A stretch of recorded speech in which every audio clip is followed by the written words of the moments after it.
Bonjour, donc on va commencer le tutoriel pour réaliser cet album là, du moins la structure. Voilà, donc le tutoriel bien sûr il sera en fin de vidéo. Je vais essayer de mettre les photos des différentes parties qu'on aura fait. Je pense qu'il y aura il y aura même, c'est sûr, plusieurs vidéos différentes. Et à la fin de chaque vidéo, je vous mettrai les cotes qui correspondent. En sachant que moi je vais pas réaliser exactement le même album. Alors, déjà parce que j'ai plus la même collection. Deuxièmement parce que c'est un peu nul de scraper la même collection. Je pense qu'on est d'accord. Parce que chacune de mes collections est faite pour quelqu'un, donc soit pour moi, soit pour quelqu'un d'autre. Et je pense à cette personne-là en particulier quand je réalise. Donc tout est unique. Vous voyez, je peux pas faire un... Voilà, il faut que je pense à quelqu'un pour quand je réalise un album. Et puis j'essaierai de vous montrer aussi je voulais vous montrer aussi, troisièmement du coup, un autre style. Parce que vous voyez, je peux faire du très fleuri, comme du très soft. Hein, c'est quand même ultra soft, en noir et blanc. Du plus naturel avec l'utilisation de...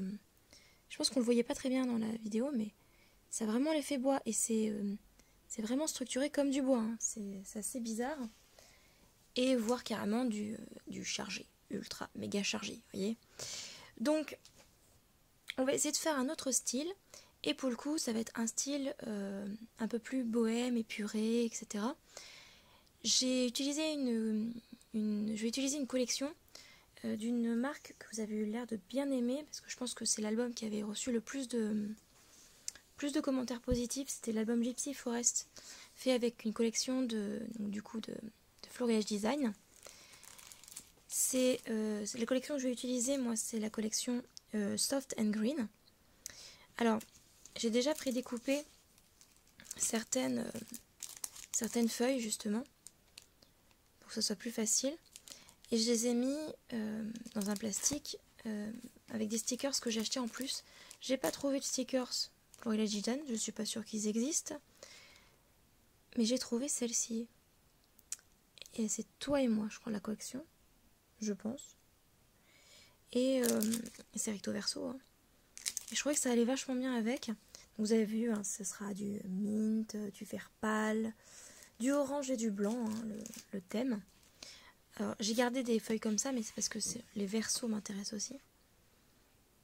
Voilà, donc ce sont des collections beaucoup plus soft que ce que je fais d'habitude.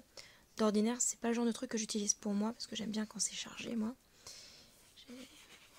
Mais je sais que ça parle à plus de monde, parce que c'est souvent écrit en français, et tout le monde ne maîtrise pas l'anglais. Voilà, c'est... J'aime bien cette collection-là.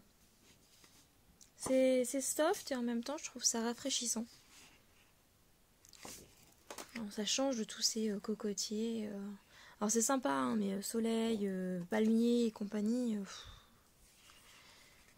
chaque été c'est la même chose, chaque année on ressort les mêmes collections. Et ça du coup c'est un peu différent quoi. Là, j'aime bien.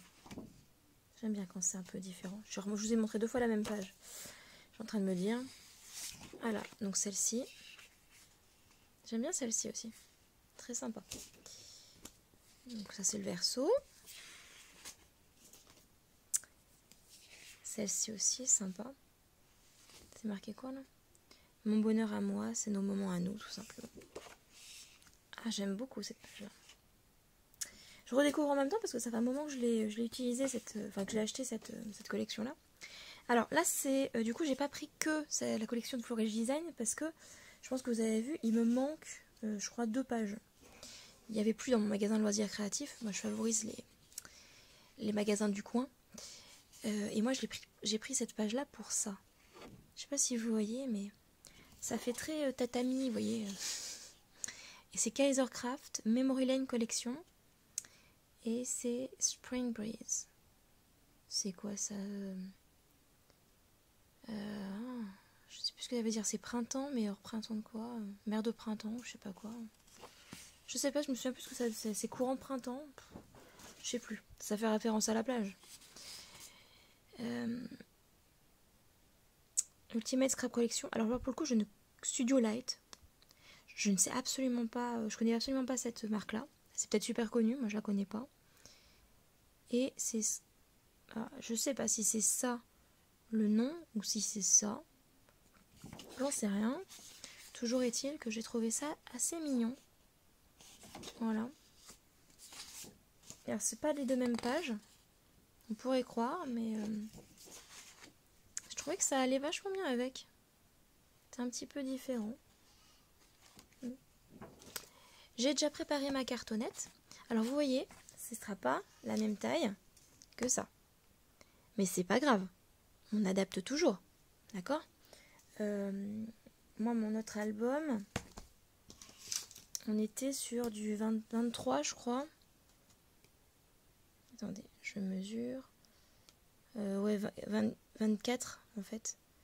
24 par 6 par 18,5. Ouais. Donc ça faisait quand même pas mal. J'ai pas acheté autant de papier là. Donc déjà, c'était une première chose. Et moi, j'ai pas forcément l'utilité d'un grand album. Ça, c'est un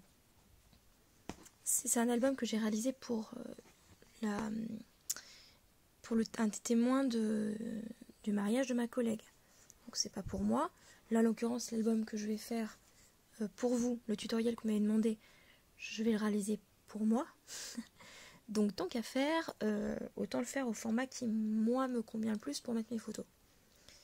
Voilà. Parce que moi, j'imprime souvent au format 9 par 13. Alors que l'autre album était fait plutôt pour des photos 10 par 15. Voilà. J'ai déjà du coup préparé mes structures de pages. Vous voyez, ceci. D'accord. Je vais tout vous expliquer dans le tutoriel, ne vous inquiétez pas, mais moi, je voulais gagner un peu de temps, parce que ça c'est la partie un peu ennuyeuse, on va dire ça comme ça, de l'affaire. Et puis, je crois que je vous ai tout montré. Donc, je pense qu'on va commencer maintenant. À tout de suite.